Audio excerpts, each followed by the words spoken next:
What do you want to hear from the president tonight, and what do you expect to hear? Well, what we have heard in the past has been confrontational and divisive, in my view. I'd like to hear something along the lines that they project as we're going to hear, and I hope we do, and that is about how we can come together, how we can compromise, how we can agree on moving forward, and moving forward on the issues that working people in this country care really about, and what the election was about. For instance, pre-existing conditions. A lot of Republicans said, oh, they wanted to protect pre-existing conditions. This administration over the last 2 years has done everything to undermine the availability and accessibility of health care to the average Americans. They passed a tax bill that undermined working Americans and greatly advantaged the wealthiest in America. They shut down the government, which hurt a lot of workers. 800,000 people put out on the street, essentially. 400,000 called back, said you have to work, but by the way, we're not going to pay you. It's those kinds of things where we see wage stagnation, lowest wage increases in over a year, happened last month. So we hope to hear some positive things about how we can cooperate, how we can work together, how we can invest in the economy, invest in infrastructure. Yes, bring prescription prices down. He said that in the past, and what he offered, frankly, had no legs. So I hope to hear something positive. That's not necessarily my expectation, but that's what I hope to hear.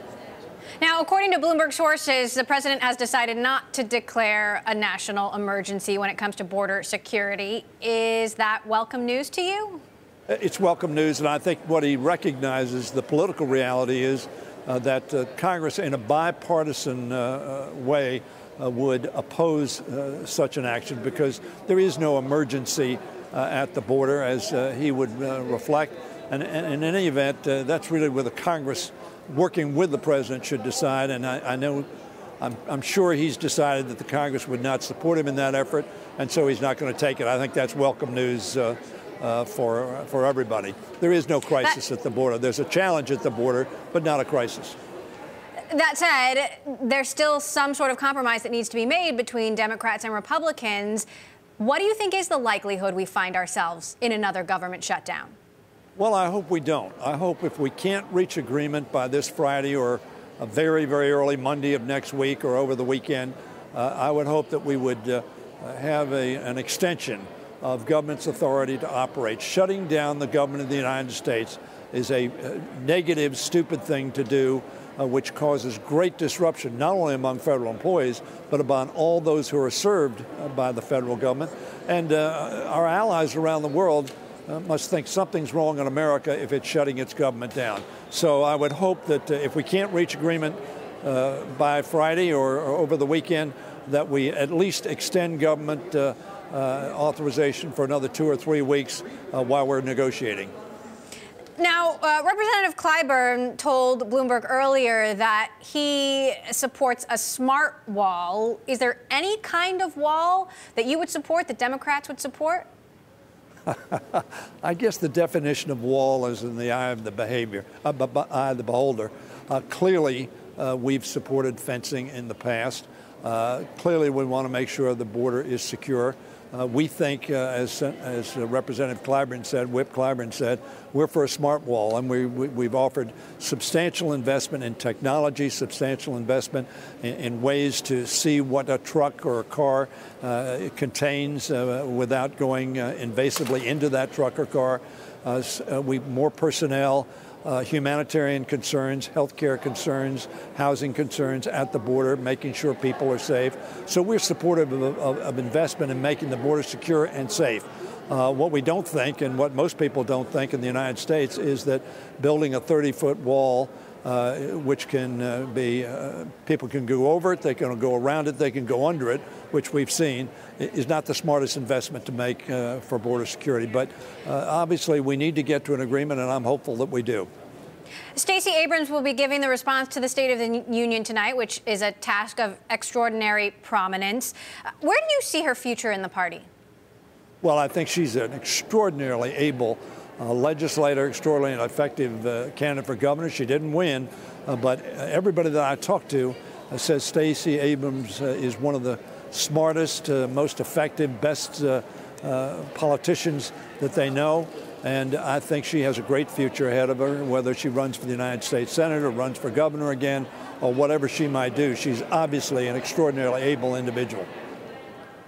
We've been covering progress toward potential regulation of big tech companies, privacy legislation. What do you want to see there? Well, I think that they're clearly all over the world, people are concerned about the privacy of their information, whether it's financial information, medical information, other information, and while we want to be able to communicate with one another, while we want to have open communications and obviously in our country, free communications, we also are concerned about security. We're also concerned about the security of our own personal information, that it is not used for purposes that would harm us.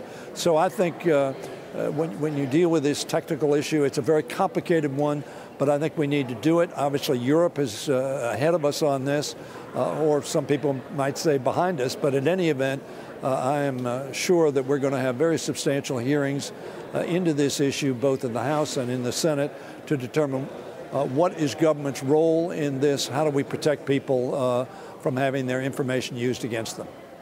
Now, as we go into tonight, the president is expected to tout what he sees as his success on the economy. Where do you think he has and has not succeeded when it comes to the economy? Well, frankly, the growth was greater really under President Obama. Now, what happened was the policies that they were pursuing under the Bush administration led to the deepest recession that I've experienced. I wasn't really experiencing the Great Depression. But that was the greatest economic downfall. Obama brought it back. Obama had a growing economy. President Trump inherited a growing economy, and it has grown somewhat. But the things he said was going to happen have not happened. We've seen factories leaving, notwithstanding his comments in the campaign. We've seen his trade policies confuse individuals and worry our trading partners, and very frankly not having the result that he said it would have. So, and again, I mentioned the tax policy earlier with respect to what he promised during the election. He's going to give a tax boost for the middle class, but in fact what he gave was a tax cut to the wealthiest corporations and wealthiest people in the country. So I think his promises have not been kept.